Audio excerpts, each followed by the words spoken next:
خدمات مطبوعات شرکت هواپیمای سامان ایر روز 8 آگوست سال 2023 خبر داد که این شرکت پروازهایش را در مسیر دوشنبه مسکو دوشنبه از سر میگیرد. از دوشنبه به ژوکوفسکی پروازها هفته یک مرتبه روزهای سه شنبه و از ژوکوفسکی به دوشنبه روزهای چهارشنبه اجرا می شوند. پروازها در این مسیر از 15 آگوست شروع می شوند و در آینده نزدیک به 2 پرواز در یک هفته رسانیده می شود. علاوه بر این سامان ایر خبر داد که این شرکت هواپیمایی شماره پروازهایش را از دوشنبه به شهرهای جده و الماتو و از خوجند به فرودگاه دمادید و مسکو افزایش می دهد.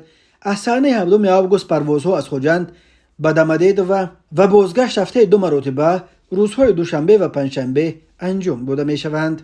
از 3 سپتامبر سامان ایر پروازها را به سمت جده هفته 3 مرتبه روزهای سه شنبه، جمعه و یک شنبه اجرا می نماید. شرکت همچنین تصمیم دارد در آینده نزدیک پروازهای منتظم را در خط دوشنبه مخچکله دوشنبه راه اندازی نماید و پروازهایش را از دوشنبه به شهرهای سمر و قزان همچنین از خوجند به سورگوت افزایش دهد. پارک سامان ایر از هواپیماهای بوینگ 737-800 و بوینگ 737-900 عبارت بوده. شرکت الهول پروازها را از تاجیکستان به آلمان، امارات متحده عرب، ترکیه، چین، هندوستان، عربستان سعودی، ایران، روسیه، قزاقستان و ازبکستان انجام می دهد.